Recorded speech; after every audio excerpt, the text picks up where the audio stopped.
우리는 디모데전서, 드디어 디모데전서, 디도서, 디모데후서 이렇게 말씀을 묵상을 하게 됩니다. 무겁고 어두웠던 구약의 그 하나님의 나라 이스라엘의 역사를 망하는 역사, 그 역사를 같이 공부하고, 이제 찬란하고 영광스러운 신약의 사도 바울의 삶의 마지막에 해당되는 편지들이죠. 이 디모데전서와 디도서와 디모데후서를 통하여서 하나님의 나라가 얼마나 찬란하게 열방 가운데 세워지고, 그리고 믿음의 세대들에게 상속처럼, 기업처럼 그렇게 이어지고 있는지를 묵상한다는 것은 너무나 감격스럽고 감사한 일인 줄로 믿습니다. 바울과 디모데 사이에 쓰고 받은 이 편지가 여러분 뭐가 됐습니까? 성경이 되었습니다. 정경이 되었죠. 한 사람이 쓰고 한 사람이 받은 그 편지가 여러분 정경이 된 거죠. 우리가 쓴 건 정경이 될 수 없습니다. 사도가 쓴 그 편지가 정경이 되었습니다. 사실 두 사람 간에는 성격 차이가 상당히 많습니다. 바울은 어떤 사람입니까? 상당히 열정적이고 명확한 사람입니다. 그러나 디모데는요, 온유한 사람입니다. 바울은 아주 강력한 성격의 소유자입니다. 꺾어질지언정 절대 물러서지 않는 자였는데, 디모데는 수줍음도 많고 혼자 소가리를 잘해서 위장병도 잘 생기는 사람이 디모데였습니다. 고린도 교회가 문제가 생겼을 때 디모데를 보냈지만, 디모데는 고린도 교회의 문제를 잘 해결하지 못할 만큼 상당히 온순한 그런 사람이었죠. 그랬던 두 사람의 관계 가운데 오늘 디모데전서를 통하여 디모데에게 뭐를 부탁하고 있습니까? 교회를 부탁하고 있습니다. 존 스토트 목사님이 디모데전서를 통하여 지역교회의 삶, 지역교회로서의 그 삶이 어떤 삶으로 나타나는지를 우리에게 알려주는 책이 디모데전서, 특별히 목회서신이다, 그렇게 말씀했죠. 디모데야, 교회를 부탁한다라는 것은 여러분 지역교회일 뿐만 아니라 저와 여러분이 다 주님의 몸된 교회들인 줄로 믿습니다. 그래서 이 양들, 이 교회들을 어떻게 목양할 것인가에 대한 것을 가르쳐주고 있죠. 지역교회에서 삶을 오늘 새벽에 아침 묵상 때 우리는 세 가지를 살펴봤죠. 믿음 안에 있는 하나님의 경륜을 이루는 삶이다. 믿음 안에 있는 하나님의 목적, 하나님의 부르심, 하나님의 역사. 여러분, 이 자리에 앉아 있는 분들은 삶의 목적과 목표가 바뀐 사람들이에요. 모두 다 나를 위해 살던 사람들이 이제 믿음 안에 있는 하나님의 경륜을 이루기 위해서 살아가기 시작하죠. 청결한 마음과 선한 양심과 거짓 없는 믿음에서 나오는 사랑이 무엇인지를 알고 복되신 하나님의 영광의 복음을 따라 살아가는 거죠. 그래서 디모데전서 1장 11절 말씀, 이렇게 11절이 마무리됐죠. 이 교훈은 내게 맡기신 바 복되신 하나님의 영광의 복음을 따름이니라. 바울은 뭐를 따르고 있다고요? 복되신 하나님의 영광의 복음을 따른다, 이렇게 말하고 있죠. 여러분은 무엇을 따르고 있습니까? 바울은 지금 디모데에게 자기가 당당하게 이렇게 고백하는 거예요. 나는 복되신 하나님의 영광의 복음을 따르는데 그 복음을 나에게 맡기셨다, 이렇게 말씀하고 있죠. 그래서 오늘은 우리는 이제 12절부터 이어지는 이 본문의 말씀을 통해서 하나님의 영광의 복음을 따르는 삶은 어떤 삶을 살아야 되는가라는 질문을 해봐야 돼요. 하나님의 영광의 복음을 따르는 삶, 하나님의 영광의 복음을 어떻게 따라갈 수 있다라는 걸까요? 여러분, 사실 바울은 너무나 명확한 사람이었어요. 바울이 예수님 만나기 전에는 어떤 사람이었습니까? 예수가 하나님의 아들이고 십자가에 죽었다가 사흘 만에 살아났다는 것을 믿고 주장하는 사람들은 다 잡아 죽여야 된다. 그러니까 여러분, 바울이 여기 사울의 모습으로 있었다면 사울이 저기 앞에 요즘 같으면 총 들고 있는 거예요. 금요 기도에 오는 사람들 하나씩 탕탕탕 쏘는 거예요. 저거 죽어 마땅하다. 괜찮겠어요? 그죠? 너무나 명확한 심령 가운데 있었어요. 예수가 하나님의 아들. 여러분, 예수가 하나님의 아들이요? 십자가에 죽었다가 사흘 만에 부활했다라는 것을 전하는 사람들은 죽어 마땅하다라는 생각을 가지고 그 신념을 가지고 있었던 사람이고, 그 신념을 실제로 뭐 했던 사람이에요? 실천했던 사람이에요. 스데반이 죽는 걸 당연하다고 생각했어요. 그랬던 바울이 이제는 예수 그리스도를 만나니까 즉시로 뭐를 전했습니까? 예수가 하나님의 아들이다. 여러분, 이 중간지대는 없습니다. 하나님 아들인 것 같기도 하고 아닌 것 같기도 하고, 예수님이 살아난 것 같기도 하고 아닌 것 같기도 하고, 예수님을 따르는 것 같기도 하고 안 따르는 것 같기도 하고, 이런 것은 없는 거죠. 그러니까 사실 바울의 많은 편지들 읽어보면 바울의 막 부대낌이 있는 거예요. 왜냐하면 똑같은 예수를 만났는데 다 여러분 예수님 만났잖아요. 믿잖아요. 그런데 왜 이렇게 다르냐는 거예요. 그런데 가장 가까이 있었던 다른 사람이 하나 있었죠. 기질이 상당히 다른 사람, 누구? 디모데. 상당히 기질적으로는 달랐어요. 그러나 바울은 디모데의 중심을 보고 있었고 그를 믿음의 난 아들이다라고 그렇게 고백을 하고 있었던 거죠. 디모데도 자신의 삶의 목적이 있었을 거예요. 자신의 삶의 꿈이 있었을 거예요. 그런데 어느 순간 디모데는 바울이 전하는 복음과 함께 바울을 함께 따라다니고 있더라는 거죠. 그의 온 삶을 하나님 앞에 내어드리고 있더라는 것이죠. 그래서 하나님의 영광의 복음을 따르는 삶이 바울은 어떤 모습으로 먼저 나타날까요? 1절에 보니까 12절인가요? 보니까 그리스도 예수의 직분을 맡은 자의 삶이다. 하나님의 영광의 복음을 따르는 삶은 예수 그리스도의 직분을 맡은 자로서의 삶을 산다라는 인식이 있어야만 하나님의 영광의 복음을 따르는 삶을 살 수 있다라고 말을 하죠. 그래서 13절에 보니까 바울은 이렇게 말해요. 전에는 나는 비방자였고 박해자였고 폭행자였다. 제가 앞에 말씀드렸잖아요, 그죠? 스데반을 죽임 당하는데, 돌을 던져 죽이는 당하는데 마땅하다고 생각했던 사람이 바울이에요. 근데 뒤에 보면 13절 후반절에 보니까 믿지 않았고 알지 못하던 자였다 이렇게 말하죠. 근데 여러분, 우리가 알아야 됩니다. 여러분, 알지 못하는 것도 죄일까요, 아닐까요? 죄입니다. 나는 몰랐어요 이러면 돼요, 안 돼요? 안 된다는 거예요. 그죠? 믿지 않고 알지 못하던 것이 죄였죠. 그랬던 사울에게 누가 찾아오셨습니까? 부활하신 예수님이 찾아오셨습니다. 그렇게 찾아올 때, 주님이 바울을 찾아왔을 때, 우리 12절 말씀 같이 한번 읽어볼까요? 12절 같이 읽습니다. 시작. 나를 능하게 하신 그리스도 예수 우리 주께 내가 감사함은 나를 충성되이 여겨 내게 직분을 맡기심이니 아멘. 여러분, 바울에게 하나님께서 직분을 맡겼어요. 그런데 여러분, 바울이 충성되어서 직분을 맡긴 걸까요? 충성되이 여겨서 맡긴 걸까요? 여러분, 바울이 직분을 언제 받았어요? 부르심을 언제 받았습니까? 그가 한 3차 선교행까지 성실하게 잘하고 나서, 하나님께서 바울아, 네가 잘하는구나, 그래, 훈련 잘 받았으니까 네가 오늘부터 사도다, 선교사다, 이방인의 사도다, 이렇게 임명을 받았습니까? 아니면 사도는 언제 그의 부르심을 받았을까요?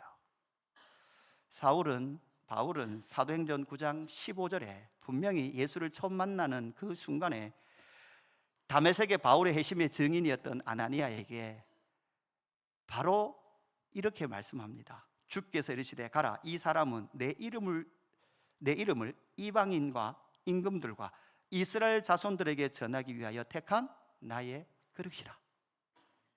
그러니까 바울이 뭐를 한 걸 보고 직분을 맡긴 게 아니에요. 이방인과 임금들과 온 나라의 열방들을 향하여 이방인의 사도로 세우신 것은, 사도가 바울이 헬라어를 잘해서 이거 헬라어 잘한다, 야 그죠, 똑똑하다, 이거 하나 세울 만하다, 이렇게 세운 것이 아니라는 거예요. 여러분, 충성되이 여긴 거죠. 여러분이 의로우십니까? 여러분, 의롭지 않습니까? 여러분, 안 의로워요? 여러분, 의로워요, 안 의로워요? 의로워요? 정말 의로워요, 여러분. 이게 어려운 거예요. 칭의, 그러면 이게 의롭다고 여겨주셔서 그러면 우리가 이제 의롭게 된 거예요? 의롭게 안 된 것 같기도 하고 되어가는 것 같기도 하고. 그러니까 충성되이 여겼다는 것은 충성된 것 같기도 하고 안 되는데 그냥 여겨주시는 것 같기도 하고. 그러니까 이렇게 말하나 저렇게 말하나, 사실 이제 목사님들 이렇게 물으나 저렇게 물으나 여러분 공격할 방법들이 다 있어요. 안 의롭다고? 그럼 아닌데 내 좀 의로운데 의롭다고? 이러면 이제 할 말이 없는 거죠.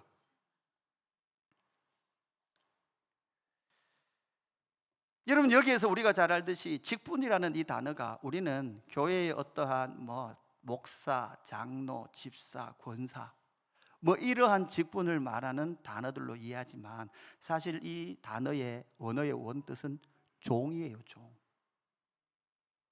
종으로 불렀다는 거예요. 그게 모든 것의 시작이에요. 그래서 여러분 다시 말씀드리지만 사실 우리의 삶 가운데는요, 누구의 종이 될 것인가 두 개밖에 없어요. 세상의 종이 되든가 공중권세 잡은 자의 종이 되든가 예수 그리스도의 종이 되든가 둘밖에 없습니다. 우리는 잘 선택해야 합니다. 나는 누구의 종이 될 것인가? 바울은 스스로 나는 예수 그리스도의 노예다 이렇게 말할 만큼 그는 예수 그리스도가 가라는 그 길을 갔기 때문에 순종하며 갔던 노예처럼 나는 그 길을 갔노라 그렇게 고백을 하고 있는 거죠. 예수가 하나님의 아들이요 그리스도이든지 아니든지 둘 중에 하나입니다. 그리고 예수 그리스도가 하나님의 아들이요 그리스도이시며 사망 권세 이기시고 사흘 만에 부활하신 그 예수 그리스도가 왕이시라는 것을 믿는다면 그 믿음을 받은 자들은 모두 다 예수 그리스도 앞에서 직분, 예수 그리스도의 종된 자들, 그들이 바로 예수 그리스도를 복음을 따라가는 삶을 사는 사람들의 특징인 줄로 믿습니다. 골로새서 1장 25절 말씀 같이 읽어볼까요? 골로새서 1장 25절 같이 읽습니다. 시작. 교회 일꾼이 된 것은 하나님이 너희를 위하여 내게 주신 직분을 따라 하나님의 말씀을 이루려 함이니라. 아멘. 이 말씀을 읽을 때 구약의 이스라엘 백성들 가운데서는 이 본의를 알고 있었던 사람들이 그렇게 많지 않았어요. 진짜 말 그대로 남겨진, 열어놔 주십시오, 남겨진 몇 사람들이었어요. 그러나 이제는 신약시대에 왔을 때 바울은 이제 골로새 모든 교인들에게, 골로새 지방에 있는 모든 교회들에게 내가 교회의 일꾼이 된 것은 하나님이 너희를 위하여 내게 주신 직분을 따라 하나님의 말씀을 이루려 함이니라. 아멘. 그러니까 예수 그리스도의 복음을 따라감을 통해서 이루어지고 성취되는 것이 무엇인지를 아는 거죠. 내가 이루어야 될 삶이 뭔지를 아는 거예요. 하나님의 경륜이에요.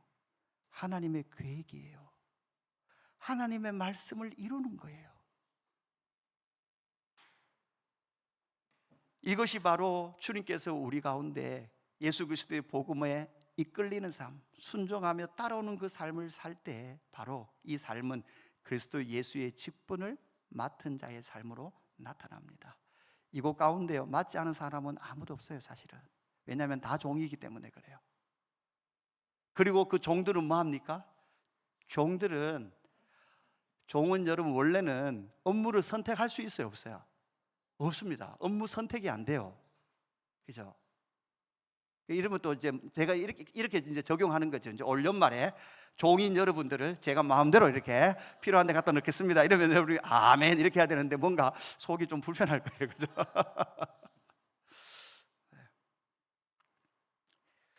종이라는 그리스도의 노예, 그리스도의 종이라는 그 마음이 있다면 그것을 통하여 하나님의 말씀이 이루어지고 교회가 세워진다라는 것을 우리는 알게 되는 거죠. 두 번째 그리스도 예수의 복음을 따르는 삶은, 하나님의 영광의 복음을 따르는 삶은 어떻게 나타납니까? 주 은혜가 넘치도록 풍성한 삶을 만나게 된다, 그렇게 말하고 있습니다. 여러분 가운데 넘치게 되기를 원하는 게 뭡니까? 나는 내 삶에 뭐가 좀 넘쳤으면 좋겠다. 내 삶에 뭐가 좀 넘쳤으면 좋겠다. 그죠? 수아야, 너는 뭐가 넘쳤으면 좋겠노? 미모가 넘쳤으면 좋겠나? 좀 더 넘쳐야 되겠네. 지금도 충분히 예쁜데, 그죠? 예. 여러분, 돈과 시간과 건강이 좀 넘쳤으면 좋겠습니까? 그죠? 백화점에 가서 옷을 하나 살 때도 이거 좀 비싼데 이런 생각이 안 들도록 그냥 언제나 가서 이 정도는 충분히 살 수 있지, 신세계의 모든 명품 샵 정도는 그냥 내가 들어가도 충분히 살 수 있지 정도의 넘치는 삶을 여러분 기대하고 계십니까? 예, 기도하는 사람 있네, 그죠? 여러분, 우리 아이들, 여러분 청소년들, 초등학생들 묻겠습니다. 시험 성적이 좀 넘쳤으면 좋겠습니까? 한 102점, 103점 이렇게.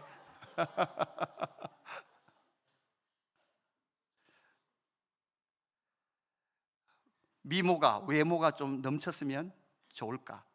그러나 바울은 이 대목에서 바울이 언제나 잘 쓰기를 좋아했던 은혜라는 그 단어를 씁니다. 앞에서 바울의 어떠함과 상관없이 이미 바울을 부르는 순간 하나님은 직분을 맡기셨어요. 바울의 상태나 바울의 실력이나 바울의 앞으로의 그 믿음 모든 것을 떠나서 이미 하나님께서 바울을 부르는 그 순간 너는 나의 종이다, 너는 내가 맡긴 직분이 있는 자다라는 것을 분명히 말씀하시면서 그를 불렀고, 그 삶을 살아갔던 것은 그 삶 가운데는 오직 하나님의 은혜가 내 삶 가운데 넘쳤노라 이렇게 고백하고 있죠. 그래서 14절 말씀 보십시오. 14절 우리 주의 은혜가 그리스도 예수 안에 있는, 여러분 보세요. 우리 주의 은혜가 뭐를 만들어내요? 그리스도 예수 안에 있는 믿음과 사랑과 함께 넘치도록 풍성해진다고요. 믿음과 사랑이 넘치기 위해서는 우리 안에 뭐가 충만해야 돼요? 은혜가 충만해요. 은혜.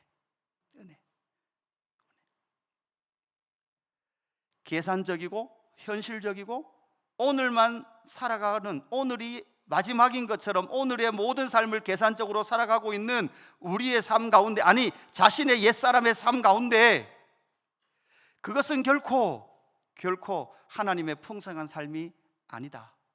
오직 예수 그리스도 안에 있는 믿음과 사랑으로 이끌어 가시는 내 안에 뭐가 있어야 돼요? 은혜가 있을 때 내 안에 뭐가 생깁니까? 믿음이 생겨요. 사랑이 생겨요. 어제는 제가 조금 이제 발목 컨디션이 좋아서 한번 걸어보려고 호수를 이렇게 걷는데, 호수를 딱 걷는데 마음이 딱 불편한 마음이 찾아와요. 염려들이 딱 찾아와요. 염려가 하나 딱 찾아오니까, 여러분 하나 찾아오면 하나로 끝나요? 두 개가 돼요? 두 개가 돼요. 두 개에서 몇 개가 돼요? 세 개가 돼요. 호수를 걷는데 계속 염려와 불안이 찾아와요. 왜 이렇게 불안할까? 왜 이렇게 염려거리들이 많을까? 여러분 목사도 염려할까요? 안 할까요? 염려합니다. 계산을 아무리 두드려봐도 계산이 잘 안 나와요. 제가 뭘 계산하는지 모르시죠? 비밀로 하겠습니다. 목사님 지금 뭘 계산하고 있을까? 그죠? 이제 연말이잖아요. 연말이니까 한 해 동안 막 교회의 살림살이를 두드리고 내년도 사역과 교회의 사역을 막 두드려도 계산이 안 나와요. 염려가 투성이 밀려서 모아요. 그런데 그날따라 그 호수를 일하시는 분들이 그 뚝을 깨끗하게 청소를 해놨더라고요. 나무를 싹 빼고 호수가 쫙 보이도록 이렇게 정리를 해놨더라고요. 근데 웬 아주머니가 지나가면서 그런 말을 해요. 야, 너무 깨끗하니 저 깊고 넓은 호수가 잘 보이는구나 이러면서 쑥 지나가는데, 갑자기 그 호수의 깊음이 하나님 아버지의 마음처럼 느껴지고 하나님 아버지의 사랑처럼 느껴지더라고요. 그래서 하나님께서 주시는 감동이, 네가 염려한들 그걸 해결할 수 있겠느냐? 네가 걱정한들 그 문제 네가 책임질 수 있느냐? 어차피 여러분 누가 책임지십니까? 하나님이 책임지시니. 밀려드는 불안, 해결되지 않은 삶의 현실, 이 땅에 발을 딛고 사는 동안은 여러분 계속될 겁니다. 우리는 내 삶의 외형적인 실질적인 풍성함이 있다면 그것이 해결되리라고 생각하지만 해결될 수 없는 이유가 있습니다. 왜냐하면 우리는 그러한 내 눈에 보이는 물질 세계의 풍요를 추구하면 우리의 옛사람인 육신의 정욕과 안목의 정욕과 이생의 자랑의 그 죄성이 계속해서 앞으로 더 많이 우리를 괴롭힐 것이기 때문에 그것으로는 결코 풍성한 삶을 경험할 수 없는 거죠. 하나님의 은혜가 풍성히 우리 가운데 부어질 때, 그죠? 믿음과 사랑이 넘치게 되고, 15절 말씀 같이 읽어볼까요? 15절 같이 읽습니다. 시작. 믿보다 모든 사람이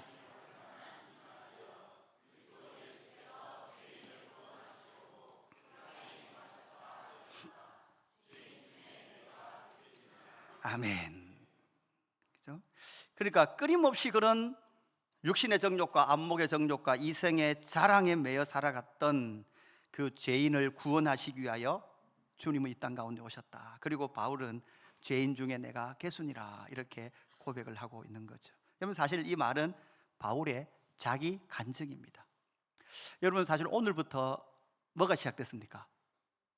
다니엘 기도회가 시작됐습니다. 저도 뭐 이렇게 시작하는 거 보다가 이렇게 들어왔는데, 작년까지만 해도 이 자리에서 우리가 그죠 다니엘 기도회를 21일간 그렇게 했습니다. 그러니까 원래는 아예 연초 때 안 하겠다고 원래는 생각하고 지난주에 사경회를 계획하고 우리 사경을 했습니다. 안 하는 게 아니라 여러분 개인적으로 평일 저녁에는 시간 내셔서 참여하시고, 또 낮에는 그날 전했던 말씀 여러분 들으시면 좋을 것 같아요. 그런데 사실 우리가 지난해도 말씀을 드렸지만 간증이죠. 사실 바울이 이때쯤 되면 여러분, 특별히 지금 디모데가 어디에 가 있습니까? 에베소에 가 있습니다. 제가 지도를 안 보고 지나왔네요. 그죠? 에베소에 가 있거든요. 여러분, 사실 바울이 그의 삶을 간증한다면 에베소에서 있었던 그 일들을 간증할 일이 얼마나 많았겠어요. 근데 바울은 사실은 이 한마디, 나는 죄인 중에 괴수다, 이 한마디가 그의 간증의 고백이었고 자기의 인식이었습니다. 바울은 언제나 자기의 약함을 많이 자랑했습니다. 우리는 간증을 들을 때 조심해야 될 부분이 있죠. 왜냐하면 한국 교회 대부분 간증은 이렇게 모든 것이 문제가 잘 해결되신 분들이 많이 오시더라고요. 바울이 고린도후서 11장 28절 이후에 보면 이렇게 말하죠. 이 외의 일은 고사하고 아직도 날마다 내 속에 눌리는 일이 있으니 곧 모든 교회를 위하여 염려하는 것이라. 누가 약하면 내가 약하지 아니하며 누가 실족하게 되면 내가 애타지 아니하더냐. 내가 부득불 자랑할진대 내가 약한 것을 자랑하리라. 이렇게 말해놓고는 바울이 약한 모습을 뭐로 고백합니까? 간증합니까? 고린도후서 11장 32절 바울이 이렇게 말해요. 다메섹에서 아레다 왕의 고관이 나를 잡으려고 다메섹 성을 지켰으나 나는 광주리를 타고 들창문으로 성벽을 내려가 그 손에서 벗어났노라. 그러니까 우리 장 선교사님이 알바니아에서 선교 편지가 왔는데, 그죠? 내가 사람들이 100명 모여 있는데 복음을 전할 기회인데 저 뒤에 경찰이 들어오길래 나는 빨리 뒷문으로 도망갔습니다. 뭐 이런 걸 선교 보고 하는 거죠. 그럼 파송교회 담임 목사로서 제가 이렇게 또 편지를 써보게 되겠죠. 선교사가 그때 순교를 했어야지 그걸 도망을 가냐, 다시 들어가라, 뭐 이렇게. 지금 상황이 이런 거죠. 그러니까 바울이 자기의 자랑, 자신의 약함조차, 사실은 바울은 약했습니다. 겉으로 보기엔 강한 것 같으나 자기의 약함, 그 약함 가운데 그 모든 자신의 존재는 약하지만 그럼에도 불구하고 하나님께서 그 약했던 자기에게 자기가 그 믿음과 사랑이라는 그 결론과 그 많은 열매들을, 믿음과 사랑이라는 열매를 맺게 된 것은 자기의 실력이나 자기의 노력이 아니라 다 뭐였다는 거예요? 하나님의 은혜였다는 거예요.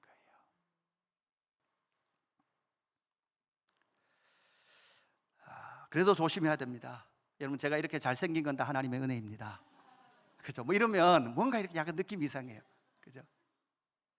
모든 것이 하나님의 은혜였고 그 은혜가 믿음과 사랑을 열매 맺게 했던 놀라운 역사가 일어났던 것이죠. 세 번째, 하나님의 은혜의 복음에 이끌리는 삶을 살기 위해서는 믿음으로 영생을 얻은 자의 본이 되는 삶을 살아갔다라는 거죠. 여러분, 여기서 주의해야 되는 말이 있습니다. 여러분, 누구인가 본이 되는 삶. 그런데 이게 여러분 조금 왜곡되면 여러분 뭐가 돼요? 누구에게 보여주는 삶이 돼요. 본이 되는 삶과 보여주는 삶은 조금 다른 뉘앙스죠. 한국 사람은 전통적으로 남에게 보여지는 나를 중요하게 생각합니다. 보여주는 삶이냐 본이 되는 삶이냐라는 문제이죠. 그래서 바울은 16절에 보니까 이렇게 말해요. 그러나 내가 긍휼을 입은 까닭은 예수 그리스도께서 내게 먼저 일체 오래 참으심을 보이사 후에 주를 믿어 영생 얻는 자들에게 본이 되게 하려 하심이라. 그러니까 영생을 얻은 자들에게 본이 되는 삶을 살기 위하여서 자기는 정말 하나님의 복음에 이끌린 삶을 살았다는 거죠. 여기서 한번 물어보십시다. 사랑하는 부모 여러분, 성도 여러분, 여러분은 여러분의 성품과 삶이 자녀들에게 본이 되고 있습니까? 아니, 다시 묻습니다. 아니, 여러분의 삶을 여러분의 자녀들에게도 내 아들아, 너는 내처럼 살아라. 내 엄마들이 내 딸아, 너는 내처럼 살아라. 이렇게 말할 자신이 있으신가요? 할렐루야. 우리 애들한테 물어봐야 돼요. 애들한테. 여러분, 그 DDS 하시는 부모님들은 지금 긴장을 하셔야 돼요. 그 DDS에 하는 애들은요, 여러분 집에서 있었던 일들 저한테 잘 말해줘요. 그래서 부부싸움을 하시거나 이럴 때 모르게 하셔야 돼요. 안 그러면 오면 목사님 또 싸웠어요 뭐 이런 말도 하고 아주 주의하셔야 돼요. 초등학생들도 잘 그래요. 초등학생도. 그죠? 바울은 지금 디모데에게 자기가 산 것처럼 살아라고, 나는 너에게 본을 보였다고 그렇게 말해요. 야, 이렇게 말할 수 있는 게 얼마나 멋있을까요? 그죠? 얼마나 도전적일까요? 바울은 왜 자신의 삶이 영생을 얻은 자에게 본이 되기를 원하고 있을까요? 남에게 보여주는 것이 아닙니다. 보여주기 위하여 그런 삶을 사는 것이 아니었죠. 그는 외형적으로 나타내기에 별로 풍성한 것이 없었습니다. 그럼에도 불구하고 그는 은혜를 받았고 믿음과 사랑이 풍성한 삶을 살았죠. 그는 이 원리를 알았습니다. 여러분, 로마서 8장, 고린도전서 11장 모습인데요, 말씀인데 이렇게 나와요. 하나님이 미리 아신 자들을 또한 그의 아들의 형상을 본받게 하기 위하여 미리 정하셨으니 이는 그로 많은 형제 중에서 맏아들이 되게 하려 하심이라. 여러분, 예수 그리스도가 맏아들 되신 것은 그의 아들의 형상을 뭐 하기 위해서? 본받게 하기 위해서. 이걸 예수 그리스도께서 이미 본으로서의 그 삶을, 그 길을 가셨던 거예요. 그래서 고린도전서 11장 1절에 내가 그리스도를 본받는 자 된 것 같이, 맞죠? 바울은 지금 자기의 삶을 전시하는 게 아니에요. 내 삶 자체를 본보이는 게 아니에요. 자기의 삶을 통하여 누구를 본보이는 거예요? 예수 그리스도를 본보이고 있는 거예요. 왜냐하면 예수 그리스도는 모든 영생을 얻은 자, 그 아들의 형상을 본받기 위하여 예수 그리스도께서 부활하셔서 맏아들이 되셨다라고 말씀하고 있죠. 그러니까 맏아들의 개념이라면 우리는 형님 따라가는 거예요. 우리는 동생들이기 때문에, 둘째 아들들, 셋째 아들들이기 때문에 내가 그리스도를 본받는 자 된 것 같이 너희는 나를 본받는 자 되라. 그죠? 바울은 단지 나를 본받으라가 아니라 내가 그리스도를 본받고 있는 것처럼 너희도, 내가 그리스도를 본받는 것처럼 너희도 사실 누구를 본받으라는 거예요? 그리스도를 본받으라는 거죠. 누구를 통하여? 바울 자기를 통하여 또한.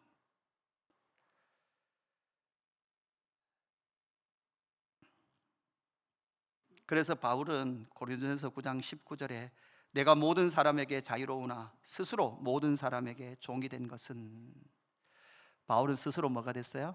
종이 됐습니다. 직분을 맡은 자로 살아갑니다. 종된 자로 살아갑니다. 저는 바라는 게 있습니다. 저는 외형적으로는 목사라는 직분을 받았습니다. 그러나 저는 복음 앞에서, 우리 주 예수 그리스도 앞에서 저는 종입니다. 교회에서도 저는 종입니다. 집에서도 저는 종이 되기를, 제 아내도 아마 집에서도 종이 되기를 그렇게 마음으로 살고 있다는 것도 알고 있습니다. 이런 모든 사람이 종이 되면요, 집은 평안합니다. 가정은 평안하죠. 말씀을 정리합니다. 저는 디모데전서를 묵상하면서, 아니 사실 지난 여름 이후부터 계속해서 이스라엘의 멸망의 그러한 말씀들을 계속 묵상하면서 저는 빨리 디모데전서, 원래 11월, 12월이 디모데전서라는 걸 알고 있었거든요. 빨리 11월이 왔으면 좋겠다, 이 생각으로 참았습니다. 이 생각으로 참다가 디모데전서를 딱 묵상하는 순간 너무나 감격과 감사가 있었습니다. 왜냐하면 구약의 수많은 그 실패의 역사들을 읽다가 드디어 우리 주 예수 그리스도께서 그 모든 본이 되는 맏아들이 되셨고, 그 예수 그리스도를 따르는 수많은 사람들이 구름같이 일어나고, 아까 찬양하면서도 이런 말씀 드리면 어떨지 모르지만 아까 히브리서 말씀처럼 갑자기 열린 하늘문을 통하여 바울과 디모데가 우리를 격려하고 있는 것 같아요. 스데반 집사가 우리를 격려하고 있는 것 같아요. 야고보, 순교자 야고보 사도가 우리를 격려하고 있는 것 같아요. 하나님의 영광의 복음을 따르는 삶을 살아다오. 너희들은 무엇 때문에 그렇게 아직도 갈등하냐? 무엇 때문에 아직도 그렇게 두려워하냐? 무엇이 두렵냐? 무엇이 그렇게 염려 가운데 있냐? 무엇이 너희가 아직도 풍성하지 못하다고 생각하냐? 여러분, 왜 여러분은 풍성하지 못하다고 생각합니까? 우리는 풍성합니다. 우리는 은혜로 풍성한 자들인 줄로 믿습니다. 여러분, 선포하십시오. 따라하십시오. 나는 하나님의 은혜로 풍성합니다. 할렐루야. 이것이 바로 저와 여러분이 이미 예수 그리스도를 통하여 누리는 풍성한 복음의 능력과 은혜인 줄로 믿습니다. 그래서 바울은 17절에 영원하신 왕 곧 썩지 아니하고 보이지 아니하고 홀로 하나이신 하나님께 영광과 존귀와 영광이 영원 무궁토록 있을지어다. 아멘. 할렐루야. 우리 찬양할까요? 보이지 않는 영원한 왕, 홀로 하나이신 하나님, 모든 영광과 존귀를 주께 영원히 올려드립니다. 주님은 보이지 않습니다. 당연히 인간의 눈으로는 보이지 않죠. 그러나 주님은 말씀을 통하여 모든 영생을 얻은 자에게 본이 되시기 위하여 맏아들 되신 줄로 믿습니다. 여러분, 그 하나님의 영광의 복음을 따르는 삶을 함께 살아가는 저와 여러분 되기를 주님의 이름으로 축복합니다.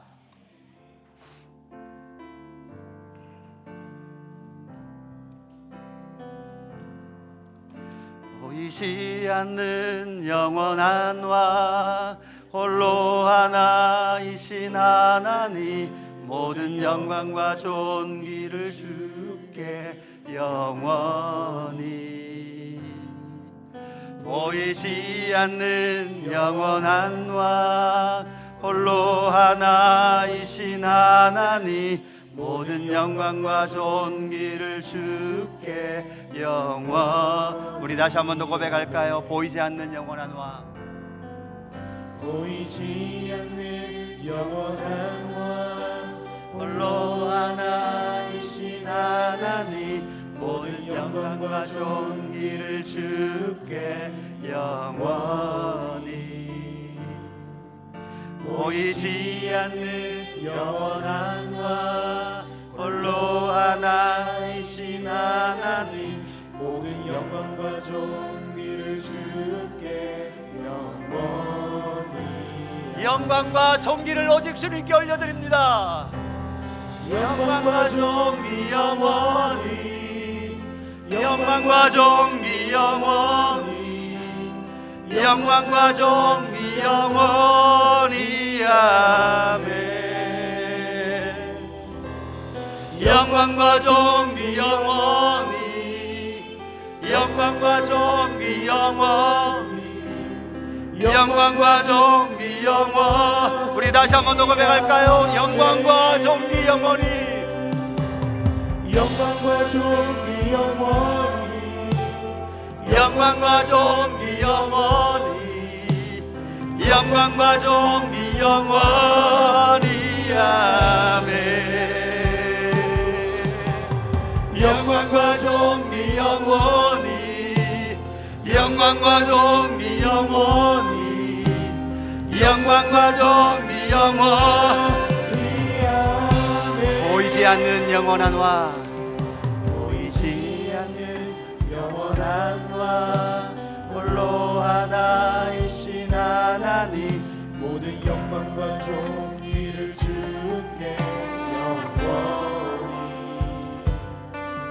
보이지 않는 영원한 왕, 홀로 하나이신 하나님, 모든 영광과 존귀를 주께 영원히. 다시 한 번 더 고백할까요? 보이지 않는 영원한 왕, 홀로 하나이신 하나님, 보이지 않는 영원한 왕, 홀로 하나이신 하나님, 모든 영광과 존귀를 주께 영원히. 보이지 않는 영원한 왕, 홀로 하나이신 하나님, 모든 영광과 존귀를 주께 영원히. 아멘. 영광과 존귀 영원히, 영광과 존귀 영원히, 영광과 존귀 영원히. 아멘. 영광과 존귀 영원히, 영광과 존귀 영원히, 영광과 존귀 영원히. 우리 같이 손 들고 찬양할까요? 영광과 존귀 영원하십니다. 영광과 존귀 영원, 우리의 모든 영광과 존귀를 받으실 분은 오직 요 하나님 한 분이신 줄로 믿습니다. 영광과 존귀 영원, 하나님의 영광의 복음을 따르는 오직 유일한 길은 우리 주 예수 그리스도 분인 줄로 믿습니다. 영광과 존귀 영원히, 영광과 존귀 영원히. 아멘. 우리 시간 같이 기도할까요? 하나님은 바울의 실력이나 바울의 인격이나 바울의 지식이나 그 어떠한 것을 점검하시고 직분을 주신 것이 아니었습니다. 하나님의 영광의 복음을 따르는 그 삶은